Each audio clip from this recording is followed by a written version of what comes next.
Assalamualaikum warahmatullahi wabarakatuh. Hai guys, perkenalkan nama saya Alisha Rahma Aulia. Selamat datang di Alisha Booklist, di mana saya akan sharing kisi-kisi menarik dari buku yang saya baca. Dari semua isinya, saya hanya akan membahas 3 insight yang personally menarik menurut saya.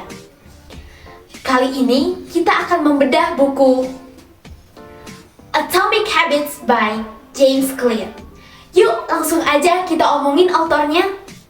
James Clear sudah melakukan riset bertahun-tahun tentang habits decision making. Pada awalnya, James dikenal pada sebuah newsletter yang tumbuh menjadi 100.000 pelanggan hanya dalam 2 tahun. Wow, keren banget. Sampai hari ini karyanya masih sering muncul di The New York Times, Forbes, and Business Insider. Insight pertama, lupakan goals, usahakan bangun sistem. Insight ini menekankan bahwa goals dan sistem adalah 2 hal yang berbeda. Goals atau tujuan adalah hasil yang ingin dicapai, sedangkan systems adalah proses yang mengarah pada hasil tersebut. James Clear mengingatkan kita untuk fokus membangun sistem yang bisa membawa kita lebih dekat kepada tujuan yang kita inginkan. Coba pikir deh teman-teman, yang kalah, yang menang, dua-duanya punya tujuan yang sama. Misalnya Olimpiade, pasti ingin mendapatkan medali emas kan? Setiap orang pasti ingin sukses. Tapi punya tujuan saja tidak cukup. Sistem loh yang bisa membantu kita untuk mencapai hasil tersebut. Banyak banget orang yang fokus pada hal yang salah. Fokusnya hanya kepada tujuan terus, sehingga lupa kepada proses yang harus dilalui. Padahal nih, tujuan itu untuk jangka panjang ya. So we have to focus on the system and on those small habits yang kita lakuin tiap hari. Insight kedua, cara-cara jitu membangun kebiasaan. My favorite part. Menurut bukunya, ada 4 cara jitu untuk membangun kebiasaan. And these are so powerful. I love them so much. Yang pertama, make it obvious. Buat sejelas mungkin teman-teman. Setiap action itu kan dapat dipengaruhi oleh cues atau rangsangan tertentu. Contohnya, misalnya teman-teman ingin punya kebiasaan main gitar. Kalau misalnya gitarnya disimpan di lemari, pasti gak bakalan pernah deh latihan. Tapi kalau gitarnya ditaruh di tempat yang mudah terlihat, misalnya di tengah ruangan, pasti akan lebih sering diingatkan untuk latihan. Lalu, make it attractive. Buat semenarik mungkin. Semakin menarik sesuatu, semakin besar pula kemungkinan untuk kita mengadopsikannya sebagai kebiasaan. Setiap kita melakukan sesuatu yang menyenangkan, otak kita akan melepaskan hormon yang disebut dengan dopamin, yang membuat kita merasa happy. Ini bisa kita gunakan untuk membangun habit. Salah satu caranya adalah temptation bundling. Jadi, kita gabung godaan di mana kita menggabungkan satu tindakan yang kita sukai dengan satu tindakan yang harus kita lakukan, tapi agak tidak disukai. Jadi misalnya teman-teman mau lari di treadmill.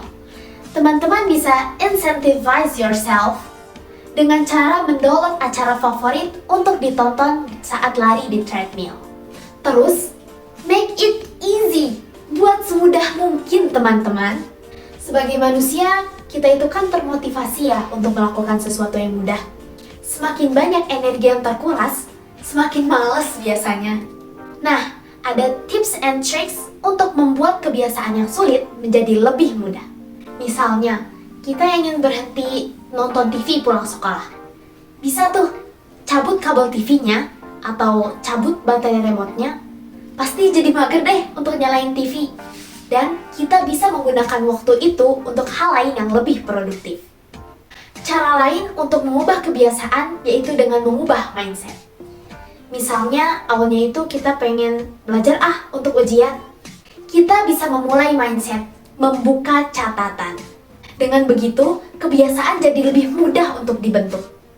Yang terakhir, make it satisfying. Kita harus buat lebih memuaskan lagi untuk bisa membentuk kebiasaan jangka panjang. Misalnya, ada satu contoh tentang keluarga yang ingin menghilangkan kebiasaan makan di luar. Supaya lebih hemat nih, mereka membuat rekening yang berjudul liburan ke Eropa. Setiap kali mereka berhasil menghindari makan di luar, mereka akan transfer uang yang tadinya akan keluar untuk makan ke rekening tersebut. Melihat uang masuk ke tabungan tersebut akan menciptakan rasa kepuasan tersendiri yang mendorong mereka untuk mempertahankan kebiasaan tersebut. Insight ketiga, ada rahasia untuk melacak kebiasaan. Membuang kebiasaan buruk, menerapkan kebiasaan baik. Itu kan sulit ya, apalagi kalau kita gak bisa ngelihat langsung hasil yang jelas. Mungkin di tengah jalan, pasti kita akan nyerah. Karena itu, pentingnya untuk membangun kepuasan tadi. Kayak menggunakan bukti visual atau menerapkan pelacakan habits, di mana kita bisa mengukur kemajuan kita. Salah satu teknik yang paling sederhana adalah dengan mencoret kalender atau buku harian. Jadi setiap berhasil nih kita melakukan suatu kebiasaan, jadi kita langsung cek.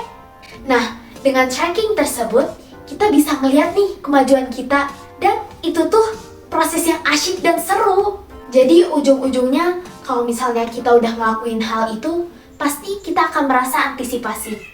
Aduh, udah gak sabar nih untuk nyoret yang lain.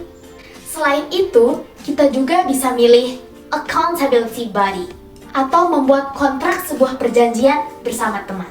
Biasanya kan kalau orang itu menghindari hal yang sakit atau mahal ya, itu manusiawi sekali. Nah, kita bisa membangun situasi di mana setiap kali kita melewatkan kebiasaan tersebut, ada konsekuensinya.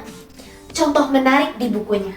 Ada seorang pengusaha yang meminta istri dan pelatih pribadinya untuk tanda tangan di kontrak yang memaksa dia untuk menurunkan berat badan. Jadi si pengusaha ini melakukan habits seperti melacak asupan makanannya, terus menimbang dirinya setiap minggu. Habis itu sama dia membuat konsekuensi, membuat hukuman bagi diri sendiri apabila melanggar hal-hal tersebut. Misalnya, kalau dia gagal melacak asupan makanannya, dia harus membayar pelatih pribadinya sebanyak $100.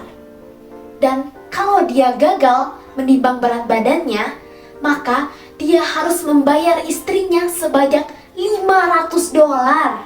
Kontrak ini tuh berhasil banget. Bukan hanya karena si pengusaha gak mau kehilangan uang, tapi juga si pengusaha ini tidak mau mengecewakan istri dan pelatih pribadinya. Ini bisa menjadi motivasi yang cukup besar untuk menjaga konsistensi. And now, so what? Here my reflection and final task. Menurut saya tuh, buku ini menarik banget dan actionable. Itu penting. Banyak insight dan tips yang benar-benar tactical yang bisa kita ambil. Dan kita juga langsung kebayang gitu, what can we do? Tapi dari pengalaman saya sendiri, tetap harus ada kurasi personal juga sih yang kita lakuin. Karena kita harus customize dengan kecenderungan kita dan personality kita sendiri. Oke, alhamdulillah, jazakumullahu khair for listening. Jangan lupa untuk subscribe and turn on the notification. Wassalamualaikum warahmatullahi wabarakatuh. Bye!